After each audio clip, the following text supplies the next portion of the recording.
안녕하세요. 일렉트로캠입니다. 예, 오늘도 테슬라 재미난 이야기들이 넘쳐나죠.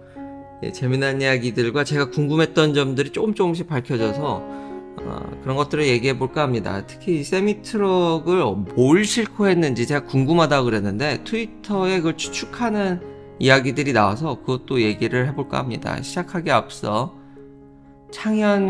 고창현님 감사합니다.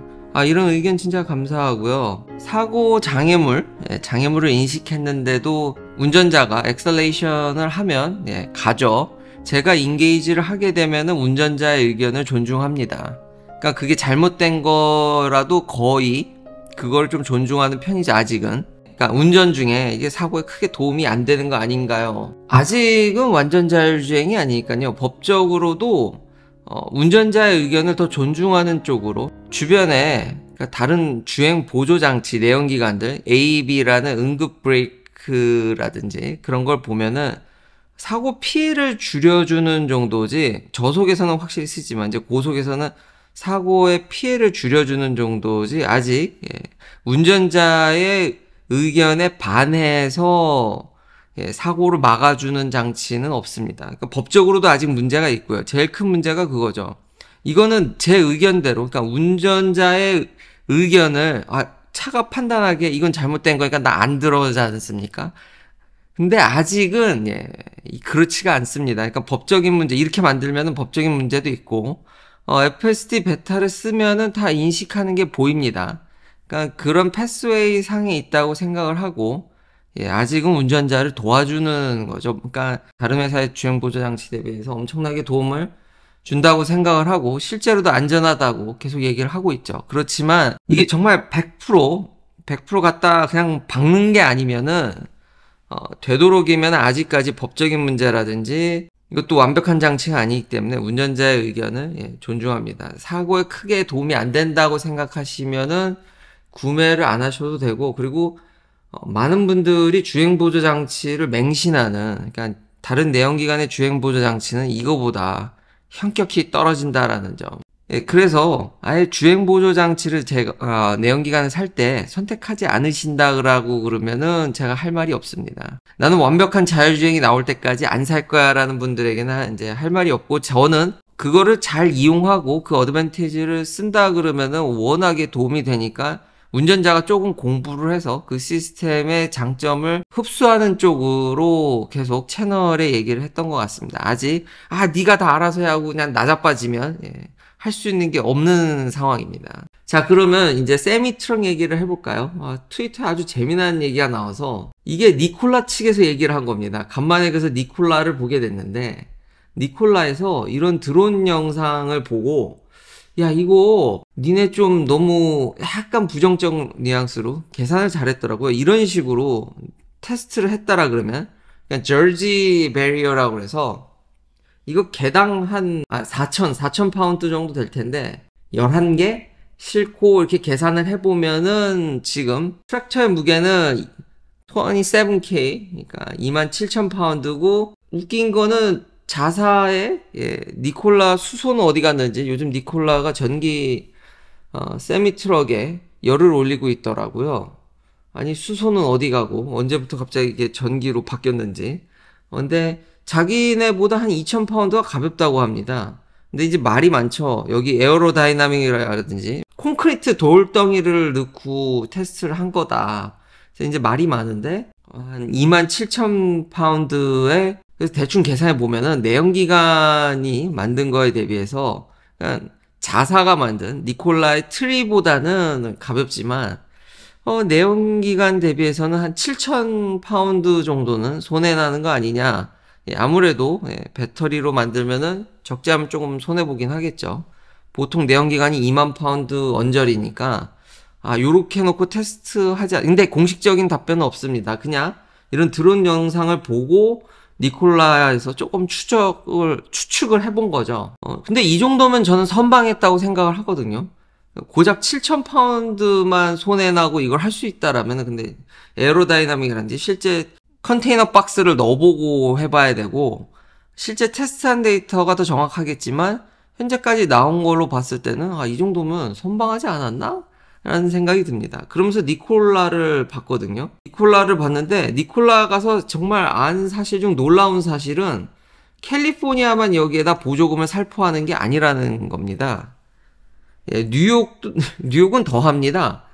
예, 18만 5천 달러를 여기다 인센티브를 퍼붓고 있으니 대당 안 만들 수가 없네요. 세미트럭을. 캘리뿐만 아니라 뉴욕 정말 큰 주지 않습니까? 정말 내놓으라 하는 이 주에서 캘리는 15만 달러나 준다고 제가 의아한 적이 있었는데 뉴욕은 up to 85,000달러니까 미쳐 돌아가시는군요.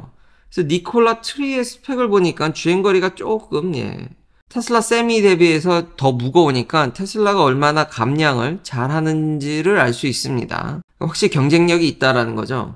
그리고 니콜라의 주식은 year to date로 마이너스 77%가 날아갔네요.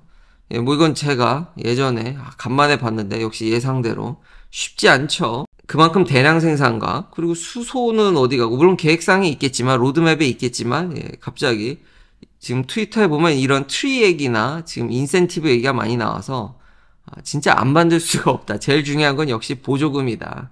테슬라가 서둘러 이거 2170임에도 불구하고 일론 머스크가 밝혔죠. 4680이 아니라 2170임에도 불구하고 빨리 만들어야 돼요. 대당 뭐 이건 2억이 넘는데 아니 무슨 그냥 트럭을 거의 공짜로 주는 것 같은데 거의 공짜 수준에 뿌리는 것 같은데 안 만들면 되겠습니까? 빨리빨리 만들어야겠죠. 경제성은 탁월하다. 어제 얘기했듯이 메인테넌스적인 측면에서 뭐 월등하기 때문에 그리고 주행보조 아직 완벽하지 않습니다. 운전자의 의견을 최대한 존중한다. 그러나 다른 내연기관의 주행보조에 비하면 많은 분들이 그걸 맹신하시는 분들도 있는데 절대 그렇지 않다라는 점.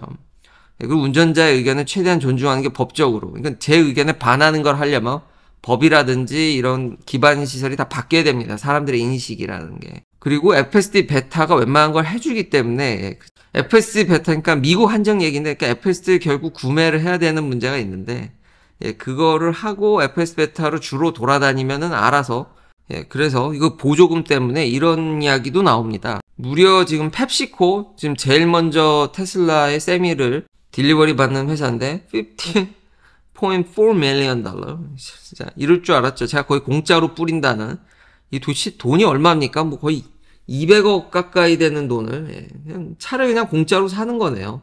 근데 뉴욕도 다시 한번 저 지경이다. 이 시장은 진짜 보조금 터져나가는 시장이다. 다음은 일론 머스크가 아예 폰을 만들 수도 있다라는 그렇게 되길 바라지 않는다고 얘기를 했습니다. 근데 정말로 지금 트위터 문제가 있죠. 트위터 앱이 갑자기 이제 애플에 좀 압박을 받고 있습니다. 수수료 너무 많이 떼가는 거 아니냐. 애플에 반하는 의견을 피력하면은 앱스토어 시장에서 추방당할 수 있죠. 실제로 지금 아무 이유 없이 내려갔다고 일론 머스크가. 그래서 자꾸 이런 식으로 압박을 하면 내가 폰 만들 거다라는 얘기를 했는데 드디어 일론 머스크 입에서 폰 만든다는 얘기가 나오는군요. 과거 같았으면은 이게 현실성이 있는데 되게 쉽습니다. 생각외로.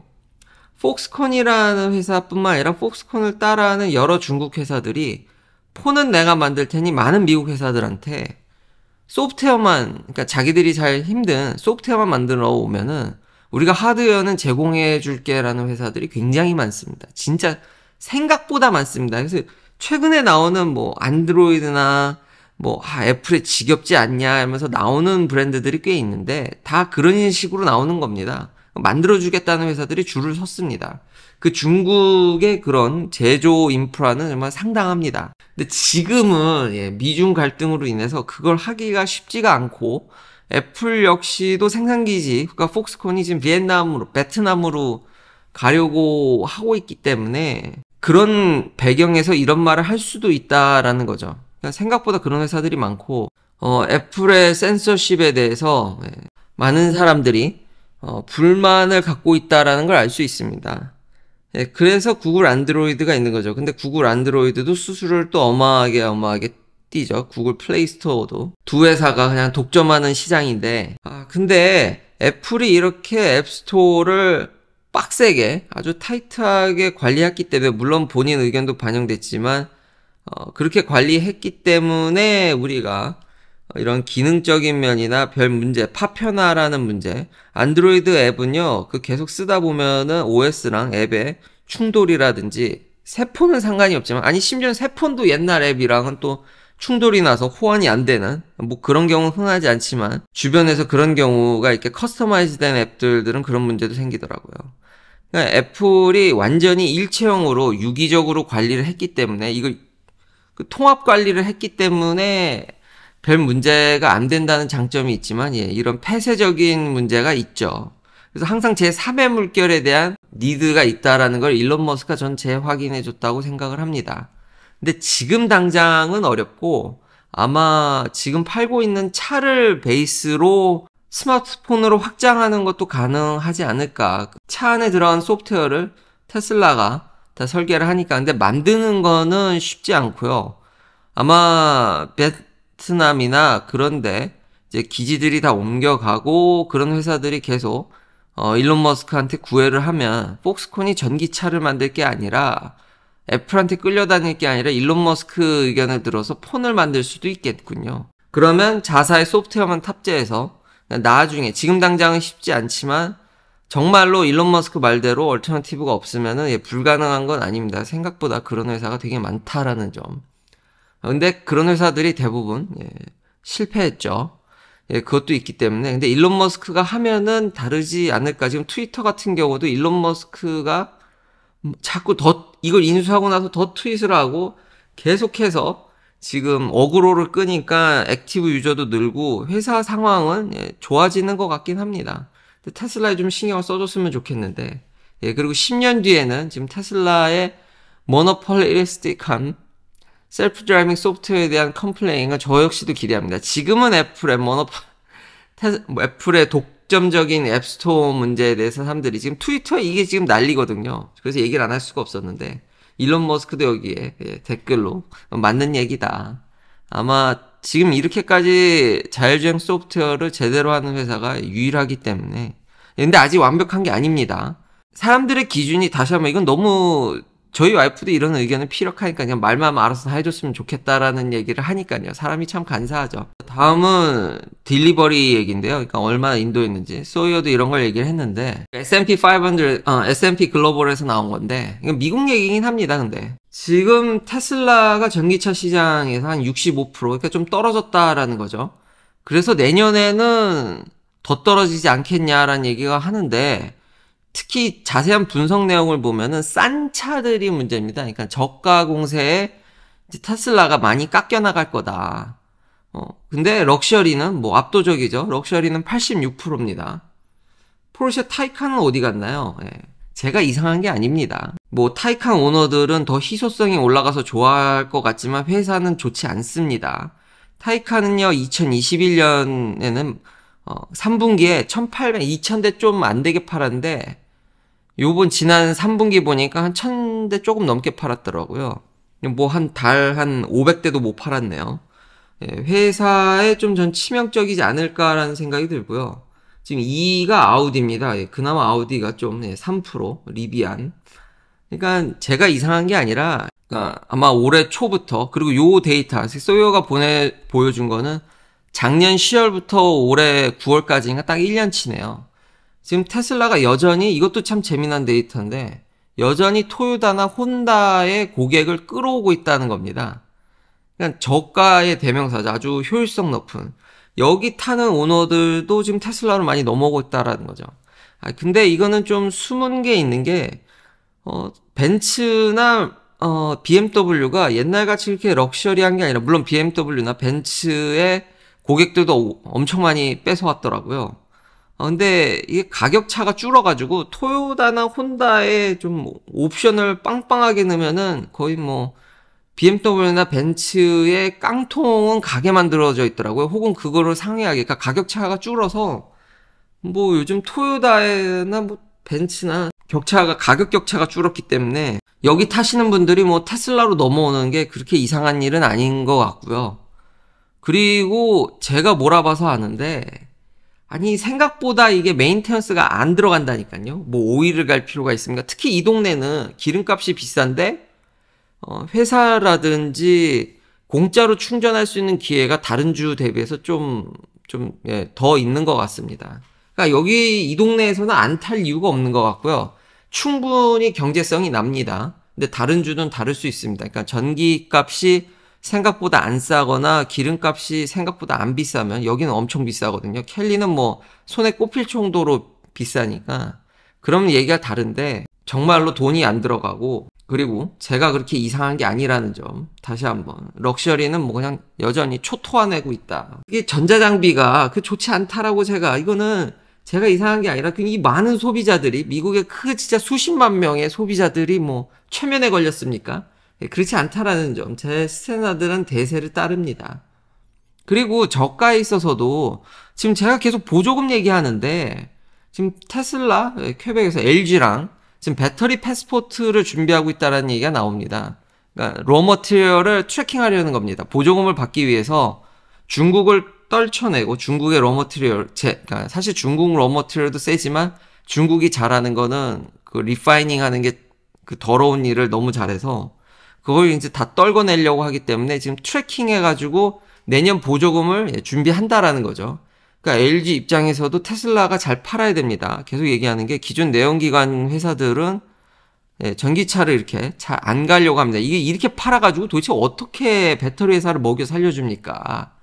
지금 테슬라만큼 모든 배터리 회사한테 정말 엄청난 양의 발주를 해서 끌어가는 회사가 없습니다. 이거 꼬꾸라지면 타격이 심각합니다. 이걸 대체할 만한 고객이 아직 없습니다. 아직. 그리고 내년에 다시 한번 보조금을 이렇게 해서 받으려고 하는데 지금 GM은 이미 제가 얘기했다고 얘기하죠. 그러니까 테슬라만 거의 내년에 유일하게 풀로 받을 확률이 높은데 그러면 보조금 지금 적은 금액이 아니죠. 중앙정부 7,500에 다시 그러면은 주정부 보조금을 받을 확률이 올라갑니다. 그럼 결국 $10,000 깎고 시작하는 건데 그러면 저가에서도 그리고 지금 다른 회사들은 보조금을 지금 못 받는 상황으로 가는데 내년에는 상황이 역전될 거라는 게 저는 금방 예측이 됩니다. 그리고 테슬라의 딜리버리가 좀 꺾였다고 그러는데 지금 중국의 딜리버리가 중국은 정말 이게 작두 타는 데인데 지금 매 주마다 이 사람들이 트래킹을 하더라고요. 한 주에 지금 16,000대를 딜리버리를 해서 도메스틱입니다. 그래서 지금 토탈 지금 요번 달에 지금 55,612대. 그러니까 4주까지 합친 거죠. 아직 조금 며칠 더 합치고 이런 식이라고 그러면은 지금 추정치가 뭐 6만 대는 훨씬 넘어서 그 레코드를 또 4분기에 기록할 것으로 지금 기대가 되고 있거든요. 물론 이제 노르웨이 시장은 그렇게 크진 않지만 조짐들이 테슬라가 지금 엄청나게 물량을 밀어낸다라는 게 보입니다. 그러면은 지금 이런 추세라면 근데 다음 달에 뭔 일이 터질지는 근데 중국이 또 코비드 봉쇄를 좀 느슨하게 한다라는 지금 얘기들도 있으니까 근데 중국은 하루하루가 어떻게 될지 거긴 너무 확확 변하는 데라서 그렇지만 이대로 간다 그러면 43만 대? 45만 대. 그러면은 뭐 많은 투자자들의 엄청난 기대치엔 조금 못 미치지만 성장이 한 46%에서 한 47% 거의 50%를 맞춰갑니다. 그러면 한 130만 대는 넘어서 한 140만 대 언저리 갈 것 같거든요. 대단합니다. 그렇게 되면은 주식이 쌀 수도 있는데 역시 가봐야 알겠죠. 계속해서 테슬라가 꺾이는 거 아니냐 그러는데 여전히 딜리버리는 지금 조짐은 상당하다라는 거죠. 그러니까 늘상 댓글에서 안 된다 그러는데 저도 이렇게 관성에 젖어서 근데 저도 이런 걸 주의는 해야겠죠. 근데 너무 잘 파니까 이 회사가 마지막은 갑자기 돌비 애트모스를 OTA로 소프트를 업데이트 해가지고 지원해준다라는 얘기가 있습니다. 대단하네요. 갑자기 음향이 좋아지고. 그리고 리콜 노트를 받았는데, 앉아있으면 OTA를 하면은, 그냥 자동으로 고쳐준다라는, 아마 이미 된 것 같은데, 메일로, 받았습니다. 그러니까 참, 메인테넌스적인 측면이나 하는 게 여전히 타 회사를 여전히 압도한다라는 게. 컨슈머 리포트에서 포드를 이제 추천해서 내렸습니다. 컨슈머 리포트나 포드가 관계가 돈독한 줄 알았는데 그렇지 않더라고요. 여기 그 다음 저가 2등이 이제 포드인데 아무래도 전자장비 제가 계속 얘기하는 타이칸을 비롯해서 거기에 에러가 좀 많은 것 같습니다. 리비안도 그렇습니다. 리비안도 유튜브에 천편일률적으로 너무 칭찬하는 게 많아서 조금 의심스러웠는데 몇몇 솔직하게 그 의견을 피력하는 알렉스라든지 다른 유튜버를 보니까 같은 문제를 제기하더라고요. 그리고 뱀파이어 드레인, 이거는 흡사 테슬라 초기 모습과 비슷하죠. 그거에 대한 이제 불편함을, 밤사이에 그냥 전력이 많이 손실되는, 테슬라는 거의 손실되지 않습니다. 그러니까 이런 문제들, 이게 한순간에 후발주자라 그래서 빨리 그거를 해결하지 못합니다. 그러니까 제일 중요한 건 통합형 시스템을 만들지 않으면은 그게 쫓아가는 게 쉽지 않습니다. 긴 영상 시청해주셔서 감사합니다. 다음도 테슬라 이야기로 찾아뵙겠습니다. 이건 뭐 이건 진짜 장관이다 이거. 와 진짜 미쳤다.